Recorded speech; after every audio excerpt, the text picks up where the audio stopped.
Queridas, queridos, vamos refletir um pouco sobre ressurreição e vida. O que é ressurreição? Quando nós recorremos ao dicionário, nós vamos encontrar a ideia de renovação, também de reaparição. Há uma ressurreição, se utiliza também essa palavra ressurreição quando alguém está praticamente morto e volta à vida. E também vem nos lembrar, né, a Igreja Católica vai nos trazer nesses dias da Páscoa sempre essa ideia da ressurreição de Jesus. Jesus, lá no capítulo 5 de Mateus, quando fala das bem-aventuranças, ele vai falar: bem-aventurados os aflitos, porque serão consolados, né? Aflitos em hebraico tem o significado da maior de todas as dores, que é estar enlutado. A perda de um ente querido é sempre um fator de muita dor, de muito sofrimento para muitas pessoas, muitas pessoas. Às vezes nós não entendemos por que aquela pessoa estava tão jovem, estava tão bem, e de repente ela vai embora, ou então ela cumpriu o tempo dela, mas a gente morre de saudade, não tem como não sentir saudade. Então, a morte sempre é algo que nos põe a refletir sobre a vida. Mas nos escritos sagrados, nós vamos encontrar esse conceito de vida e de morte de uma forma diferente. Vida é tudo aquilo que nos leva a viver de acordo com as leis divinas. E a morte é tudo aquilo que nos afasta da lei de Deus. Então, tudo aquilo que for virtude, tudo aquilo que fizer crescer, tudo que for bom, tudo que for justo, tudo que for reto, tudo que for agradável a Deus, vamos encontrar essa fala na carta de Paulo aos Filipenses. Tudo isso é vida. Tudo aquilo que nos afasta de Deus, que são as atitudes que nos afastam do bem, elas vão gerando morte naturalmente. E não poderia deixar de ser. Então, eu escolhi 3 passagens para que nós possamos meditar. Uma das passagens que eu gosto muito, uma será do Antigo Testamento, de Ezequiel, o Vale dos Ossos Secos. A outra será a ressurreição de Lázaro, capítulo 11 de João. E a outra passagem é quando Maria de Madalena, também narrada por João, quando ela se encontra com Jesus ressurreto. Vamos começar pensando no que é a morte. Aqui no livro, na Bíblia Sagrada, no livro de Ezequiel, nós vamos encontrar o profeta ele é levado, ele diz, né, que ele é levado, o capítulo 37, versículo 1, ele vai dizer que a mão do Senhor o levou e o pôs no meio de um vale que estava cheio de ossos. E ele passa em volta dos ossos, e aqui eram muito numerosos, os ossos eram muito numerosos, e estavam sequíssimos. Esses ossos estavam apartados um do outro, estavam misturados. E o Senhor pergunta ao profeta: filho do homem, porventura viverão esses ossos? E eu disse: Senhor, Senhor Deus, tu sabes. E ele diz: profetiza sobre esses ossos e dize-lhes: ossos secos, ouvi a palavra do Senhor. Assim diz o Senhor Deus a esses ossos: eis que farei entrar em vós o espírito e vivereis. E porei neles nervos, e farei crescer carne sobre vós, e sobre vós estenderei pele, e porei em vós o espírito, e vivereis, e sabereis que sou o Senhor. E ele profetiza e dá essa ordem, e há um ruído enquanto ele estava profetizando, e os ossos vão se chegando uns aos outros, cada osso ao seu osso, e ele olha e ele começa a ver que cresce nervos, carnes, né, pele, e ele fica ali impressionado, e o Espírito do Senhor vivifica aqueles ossos. Eu acho uma das passagens mais belas da Bíblia. Nós que somos espíritas e acreditamos na reencarnação, vemos aqui uma ideia bíblica de reencarnação. Mas também, quantas vezes na vida nós estamos ali no vale da morte, no vale de ossos secos, né? O salmista vai dizer: ainda que eu andasse pelo vale da sombra da morte, não temeria mal algum, porque o Senhor está comigo. A sua vara e o seu cajado me confortam. Está ali no Salmo 23. E nós, nesse mundo, andamos sim no vale de sombra e de morte, porque muitas vezes nós não sabemos o que fazer com a nossa própria vida. Quando é que nos dias de hoje, eu, Terezinha, estou caminhando para a morte? Todas as vezes que eu me afasto do bem. Quais são os comportamentos que eu tenho que podem me levar à morte? Essas são reflexões importantes, porque há momentos na nossa vida em que nós nos deixamos vencer por tantas ideias ruins, por tantos pensamentos negativos. Nós somos contaminados por ideias que só nos levam à destruição, à própria destruição. Nós vemos tantas vidas desperdiçadas. Quando é que eu caminho para a morte? Quando eu utilizo mal o meu tempo, o tempo que me foi dado neste mundo. Porque o que nós somos? Nós somos criadores, criativos. Nós somos seres criativos. Qual é o pior estado que um ser humano pode entrar? O pior estado que um ser humano pode entrar não é um estado de doença física. A pessoa pode ter uma doença crônica, pode ter uma doença física grave. E mesmo assim, ela pode criar o bem. Nós temos exemplos magníficos.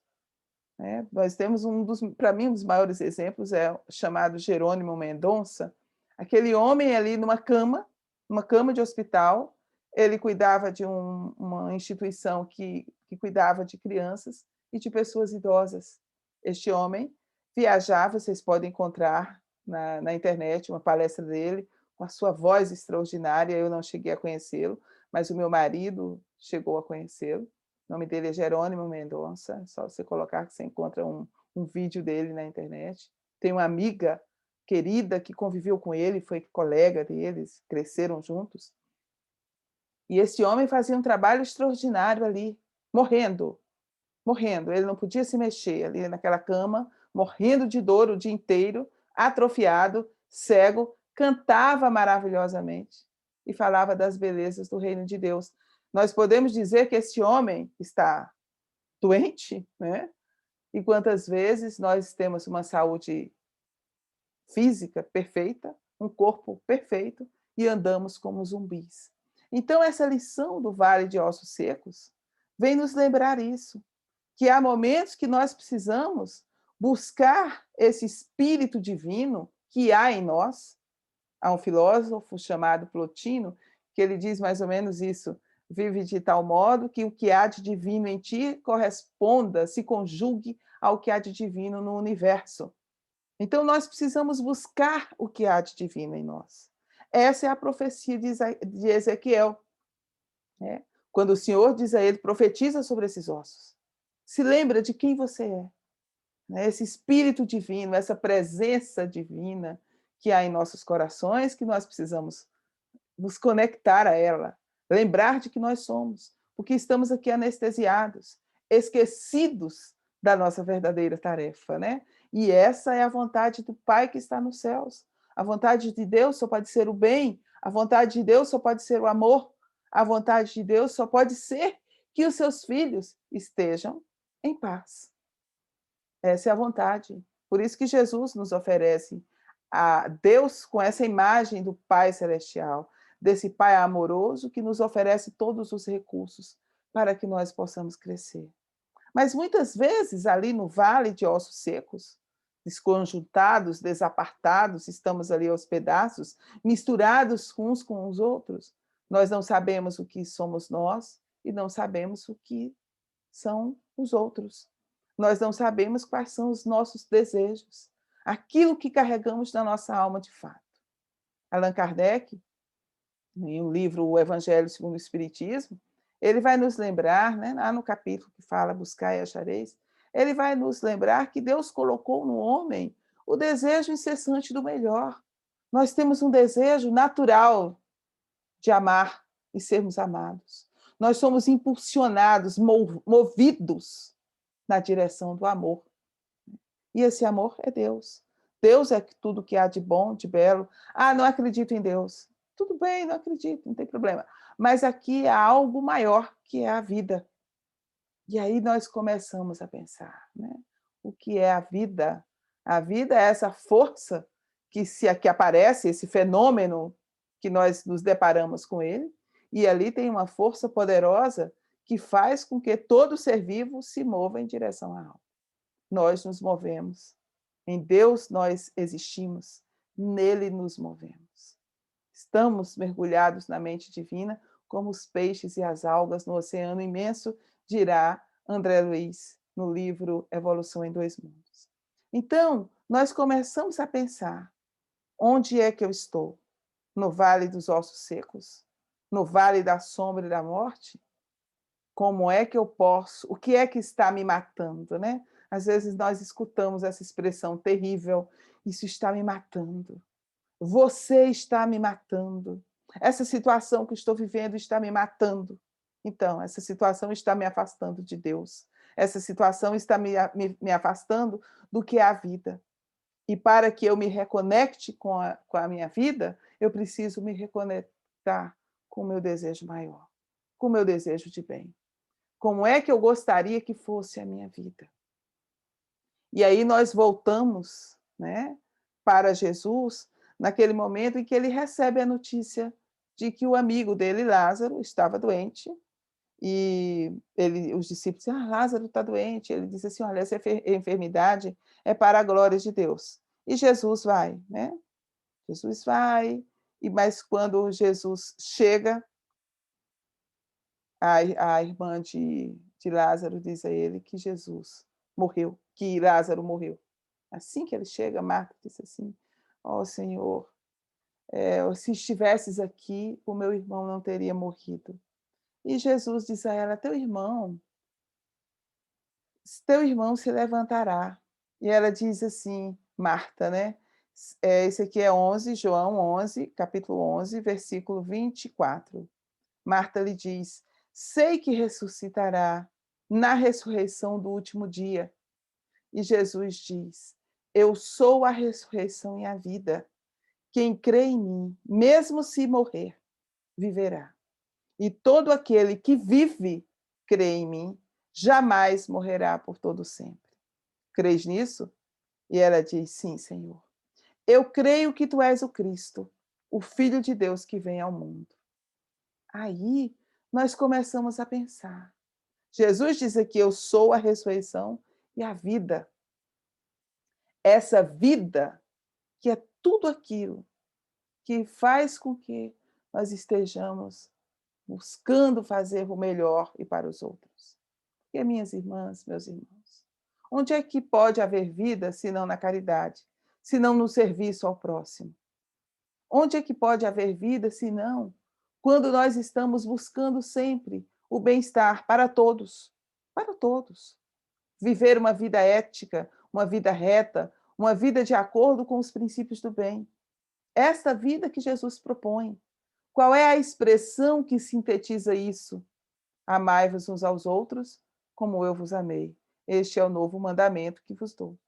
Então, aqui, nós imediatamente pensamos no Lázaro morto. Né? No Lázaro está morto. Ele vai, chama Lázaro. Lindo aquele momento. Né? Lázaro, vem para fora. Desatai-o e deixai-o ir. Lázaro sai do sepulcro. Quantos de nós estamos no sepulcro?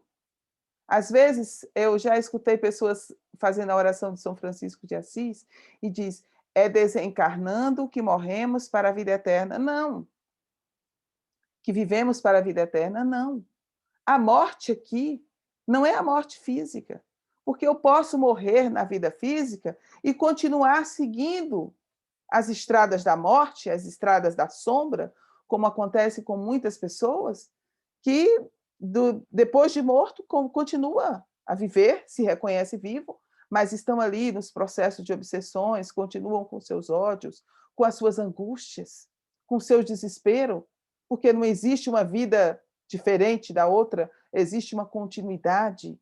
Por isso que é tão importante que nós tenhamos essa percepção. A morte é uma passagem para um novo mundo, para um mundo diferente do que nós estamos vivendo. Quando nós estudamos a história das religiões ou as outras religiões, nós vamos encontrar na doutrina espírita, e esta é uma das razões pela qual eu, Terezinha, sou espírita, que a doutrina espírita é a única, ainda não encontrei, por favor, se vocês encontrarem, deixem nos comentários, mas eu ainda não encontrei uma outra religião que se interesse pelo sofrimento daqueles que desencarnaram.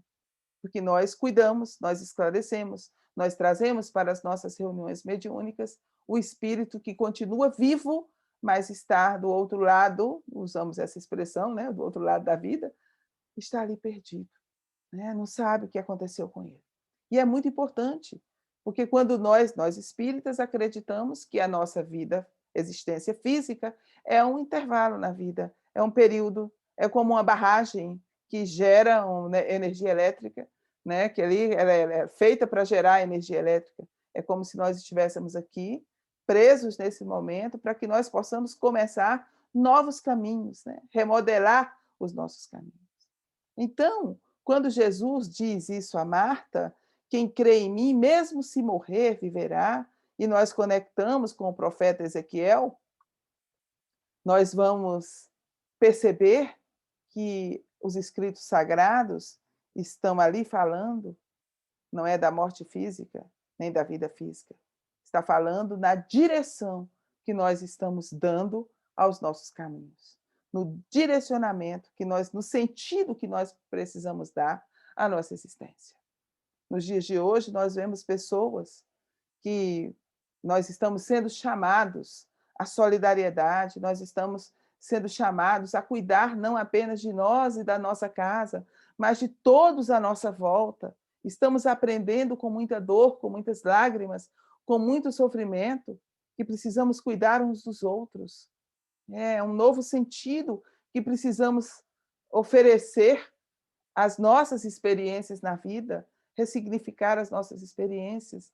E nós vemos pessoas que não se importam com as outras ainda, isso nos incomoda. Meu Deus, você sabe que você não pode fazer isso, que você não pode fazer uma festa? Mas o que acontece? Fazer uma festa, reunir os amigos, passar a noite inteira numa balada em tempos de pandemia? Mas quando nós agimos dessa forma, qual é o caminho que nós estamos trilhando antes mesmo de tomar essa atitude? Muitas e muitas pessoas, jovens de idades diferentes, né? Jovens, bonitas, inteligentes, pessoas adultas, pessoas um pouco mais adultas ainda, e que não têm consciência do que é a vida. Ah, morreu, acabou. Morreu, é isso mesmo. Qual é o problema de morrer, né? Morreu, já foi, já era. Vivemos como hoje, nós não podemos pensar bem assim, né? Porque não é só a mim que eu afeto a todos. Em tempos de pandemia ou não, a minha atitude, ela tem uma repercussão nas vidas das outras pessoas. Por isso que o convite que nós fazemos nesse momento, né, a partir dessa leitura, é esse convite de ressurreição e vida. Se eu estou aqui no vale de ossos secos, se a minha vida é insuportável, se eu não suporto de forma alguma tudo aquilo que eu estou passando, se eu estou vivendo situações limites, escutemos a voz do Senhor que diz: enviarei o meu Espírito, né? E o Espírito Divino chega até nós todas as vezes que nós nos movimentamos em direção ao bem, em direção à vida. Escutemos a voz de Jesus que diga eu, que diz eu sou eu esse Espírito Divino, eu sou a ressurreição e a vida, aquele que crê em mim, ainda que esteja morto, viverá. Não é uma crença, eu acredito, Jesus, em você, mas é essa consciência de que para que eu viva essa vida cheia de amor, eu preciso aprender com Jesus. a cuidar dos outros. Eu preciso aprender a lição da compaixão, a lição da esperança, a lição do amor. Preciso cuidar de outras pessoas. Agora há pouco, conversava com uma pessoa muito querida e ela me disse: "Terezinha, mas Deus todo sempre me manda alguém para que eu possa alimentar. Há 3 semanas que todos os dias está vindo um grupo de pessoas, são 4 pessoas que vêm almoçar aqui em casa. Aí eu chega, são pessoas que trabalham na rua, mas vivem numa situação difícil, mas eu estou ali, já preparo o almoço, já guardo para elas". Olha que coisa linda. Me lembrei de uma senhora extremamente generosa e ela me disse um dia: "Terezinha, as pessoas me criticam porque eu faço aquela panela de comida e levo lá para o pessoal que está bêbado lá na rua e dou aquela comida para eles e ajudo a eles, e as pessoas me criticam, e eu digo: "Mas eu só quero, eles estão precisando de comida, né, precisa se alimentar". Ela, naquela simplicidade dela, sempre fez isso. Então, é isso que Jesus nos ensina, a olhar para as outras pessoas sem julgá-las, sem mas pelo contrário, acolhendo, seja elas quem for. Mas Jesus também nos ensina a enxergar o mal onde ele existe. Nós precisamos aprender a separar as situações que nós não podemos concordar. Nós, a título de bondade, de generosidade, nós não podemos permitir que o mal cresça dentro de nós ou nos outros. Nós permitimos que cada pessoa se comporte como deve, nós não podemos ditar regras de comportamento para os outros, isso é verdade. Mas quando se trata da coletividade, nós precisamos alertar, nós precisamos conversar, nós precisamos defender as ideias que criem vida, porque nós somos seres criativos, nós somos criados à imagem e semelhança de Deus, nós somos transformadores da energia divina, né? Para que nós recebamos essa energia elétrica aqui, tem uma série de transformadores que chegam até nós, graduando a energia até podermos acender uma lâmpada de 40 watts. Nós somos transformadores da energia divina também. Os espíritos superiores recebem de acordo com a sua capacidade, criam, né, os mundos, as estrelas, criam os universos. Nós, que somos os seres menores, também criamos.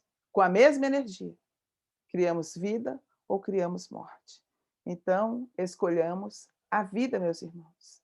Escolhe, pois, a vida, diz lá no Deuteronômio, no capítulo 31. Eis que ponho diante de ti as leis da vida e da morte, escolhe, pois, a vida. E a vida é esta. É Jesus nos dizendo lá no capítulo 14 de João: eu sou o caminho, a verdade e a vida. Eu sou a ressurreição e a vida. Então, que Deus, na sua infinita misericórdia, nos abençoe e que nós possamos sair desse vale de ossos secos que muitas vezes estamos ali presos, que o Espírito de Deus nos renove e que nesta Páscoa nós façamos de verdade um processo de autotransformação. Que Jesus nos abençoe e feliz Páscoa para todos nós. Obrigada, minhas irmãs, obrigada, meus irmãos. Deixe o seu comentário, compartilhe com os amigos, curtam esse momento, estejamos juntos, né, caminhando com o Cristo. Sejam bem-vindas, sejam bem-vindos sempre. Muita paz para todos nós.